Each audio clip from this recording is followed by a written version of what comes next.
partage de la Palestine à la création de l'État d'Israël en 1947, au lendemain de la Seconde Guerre mondiale, l'Organisation des Nations Unies vote un plan de partage de la Palestine en deux États, un juif et un arabe, tandis que Jérusalem et les lieux saints sont placés sous contrôle international. Plusieurs trêves permettent aux parties de se réarmer à plusieurs reprises. Israël reçoit notamment des armes de la part de l'Union soviétique, par le biais de la Tchécoslovaquie. La première guerre israélo-arabe éclate le 15 mai 1948, alors que les troupes britanniques terminent leur départ de l'ancienne Palestine mandataire, et que les armées de certains pays arabes envahissent le territoire. Le massacre représente effectivement une nouvelle étape. Les Palestiniens, précédemment écartés, reprennent une position centrale. Au cours de toutes ces guerres entre la Palestine et l'Israël, les forces d'Israël ont tendance à mettre pression sur les forces palestiniennes. Quelles en sont les raisons?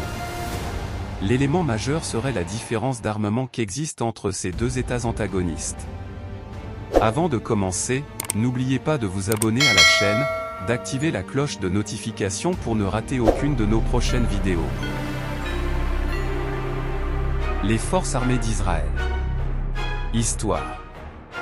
Les origines de l'armée israélienne remontent à la fondation de la Haganah en 1920, chargée de la défense de toutes les implantations juives, notamment les kibboutz et les moshav.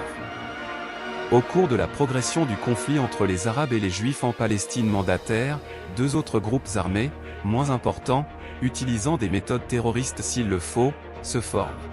L'armée israélienne qui se forme officiellement à compter du 26 mai 1948, sera donc constituée essentiellement autour de la Haganah.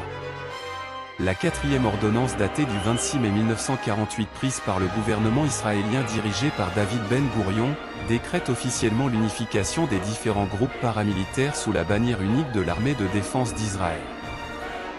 Capacité militaire. Les forces de défense d'Israël abrégées Tsahal, possèdent une armée de terre avec un important corps blindé, une marine de guerre, et une force aérienne. Le corps blindé est composé de près de 2600 chars de combat, sans compter le matériel de réserve. Ces chars sont des Centurions, des M61, des Merkava 1, 2, 3 et 4. La marine israélienne possède 3 sous-marins de classe Dolphin 1 dont le Dolphin, le Léviathan, le Tekuma, et 3 sous-marins de classe Dolphin 2 dont le Tana, le Rahav, le Dracon qui est encore en cours de construction. Nous comptons également 14 navires de guerre et 48 patrouilleurs. En outre, la marine compte des unités de forces spéciales. L'armée de l'air israélienne se démarque également sur la scène internationale, grâce aux nombreux drones d'attaque et de reconnaissance qu'Israël produit et utilise en grande quantité. Les Israéliens ont été pendant longtemps les principaux fournisseurs de drones à l'international, ce qui prouve leur force accrue sur les Palestiniens. En 2013, le pays a été le plus important fournisseur de drones militaires au monde. L'industrie se concentre principalement sur la fabrication de drones de petite et moyenne taille ainsi que de munitions rôdeuses, drones suicides, comme le Harop ou le Harpy. L'avantage des drones israéliens est qu'ils ont été très rapidement mis en situation opérationnelle. La première utilisation d'un drone par l'armée israélienne remonte en 1973 pendant la guerre du Kippour avec l'utilisation du Tadiran Mastiff. L'industrie a ainsi pu avoir un véritable retour d'expérience tout au long de son histoire avec les nombreux conflits qu'a connus Israël. Les drones ont pu être testés en situation de combat et les industriels ont ainsi pu adapter les drones en fonction des retours des militaires sur le terrain. Le dôme de fer d'Israël. Développé avec l'aide des États-Unis et déployé sur le territoire israélien à partir de 2011, le dôme de fer est composé d'un système de radar qui peut localiser et abattre en plein vol les engins explosifs dans un rayon allant jusqu'à 70 km. Il est en revanche inefficace pour les projectiles lancés à très basse altitude. Les forces armées de la Palestine. Histoire. Les forces de sécurité palestiniennes désignent l'ensemble des services de sécurité palestiniens, créés pour la plupart lors des accords d'Oslo de 1994.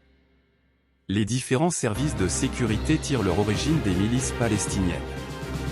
En 1994, au moment de la création de l'autorité palestinienne, bon nombre de miliciens y furent intégrés, dont une majorité du Fatah. Aujourd'hui, L'Irlande est à nouveau la voix la plus forte de l'Union européenne face à la tragédie humaine à Gaza. En Irlande, de nombreuses personnes, qu'il s'agisse de citoyens ordinaires ou d'hommes politiques, souhaitent que le gouvernement continue à défendre plus vigoureusement les droits des Palestiniens. Les forces de sécurité préventive. Le service palestinien de sécurité préventive abrégé SPSP est l'un des services de sécurité de l'autorité palestinienne. Souvent décrit comme le service le plus structuré et le mieux organisé des forces de l'ordre palestiniennes, la sécurité préventive est chargée de la sécurité intérieure sur le territoire de l'autorité palestinienne. Elle est particulièrement chargée de maintenir l'ordre sur la voie publique dans les rues palestiniennes ainsi que de lutter contre les opposants au processus de paix. La sécurité préventive comprend environ 5000 membres, en Cisjordanie et dans la bande de Gaza. Elle est dirigée par un chef en Cisjordanie et un chef dans la bande de Gaza. Les capacités militaires de ces groupes ont atteint un nouveau seuil.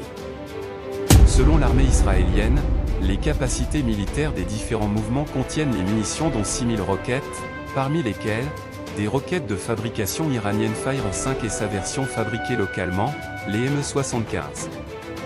Comparativement, ces capacités n'ont pas de façon remarquable le même niveau que celui d'Israël.